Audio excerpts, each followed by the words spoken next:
J'ai choisi pour le club de lecture du mois de mars le texte de Deborah Potter parce qu'il porte sur un enjeu central qui est celui de la participation des personnes, qu'elles soient citoyennes ou usagères, dans les instances en santé et services sociaux. Ce texte m'interpellait tout particulièrement puisqu'il porte sur la question de la participation des parents dans l'implantation d'un programme en santé mentale pour leurs enfants,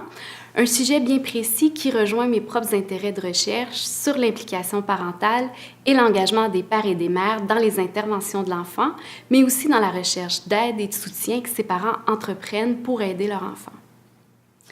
De façon plus spécifique, l'article présente les motivations exprimées par des parents états-uniens à collaborer avec des professionnels au sein de comités mis sur pied pour assurer l'implantation de services en santé mentale pour les jeunes de leur communauté. Potter révèle 5 motivations principales. Tout d'abord, des parents percevaient leur participation comme une façon d'avoir un soutien thérapeutique. D'autres parents pour redonner aux intervenants qui avaient auparavant aidé leur famille. Une autre raison soulevée par les parents était de participer à l'implémentation du programme pour acquérir de nouvelles compétences, par exemple pour mieux comprendre les structures de services. Et une autre motivation était celle d'avoir une voix au chapitre et de collaborer comme particulier aux prises de décision en lien avec l'implantation du programme et la distribution des ressources qui lui est allouée. Enfin, une dernière motivation relevée par l'auteur était d'agir au nom d'autrui par conscience de responsabilité afin d'éviter à d'autres parents de passer par ce qu'ils ont traversé et pour renforcer la capacité d'agir de la communauté afin de favoriser des changements institutionnels. Au-delà de la description détaillée des raisons qui motivent les parents à participer à l'implantation de ce programme, l'analyse de l'auteur est particulièrement intéressante puisqu'elle situe, dans différents contextes locaux, les motivations des parents. En ce sens, elle va parler de motivation située. C'est un angle d'approche qui l'amène à relever des liens entre les différentes motivations parentales, la vision organisationnelle à l'égard de leur participation et les valeurs d'orientation dont se dote chaque instance locale où s'est effectuée l'implantation du programme.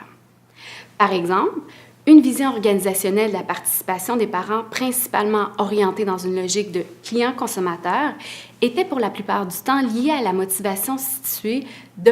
participer afin de bénéficier d'un soutien thérapeutique pour leur enfant ou encore pour eux-mêmes par l'entremise de leurs interactions avec les intervenants et les autres parents rencontrés sur le comité de pilotage. Par ailleurs, une vision organisationnelle du parent comme partenaire était davantage liée à une vision d'empowerment citoyen et d'advocacy ou de défense des droits des personnes et à une participation motivée par le désir des parents d'améliorer les choses, ce qui pouvait passer par des changements institutionnels pour le bien-être de la communauté. Donc, les partenariats locaux qui favorisaient des rapports égalitaires et horizontaux entre les professionnels et les parents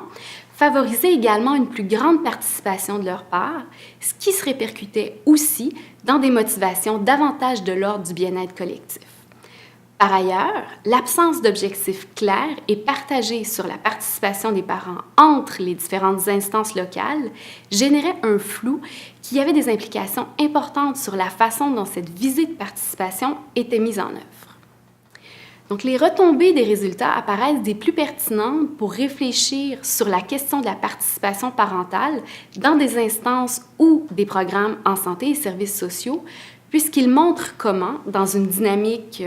réflexive inspirée des travaux de Giddens, d'un côté, comment le récit des motivations situées des parents façonne leur participation, mais aussi, de l'autre côté, comment les mondes sociaux plus larges, au sein des instances locales, influencent à leur tour et sont influencés par ces motivations situées.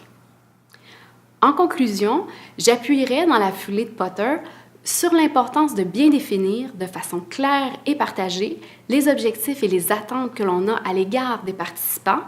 que ce soit des parents ou encore des autres personnes que l'on interpelle, que ce soit en recherche ou dans le développement, l'implantation ou l'évaluation de programmes.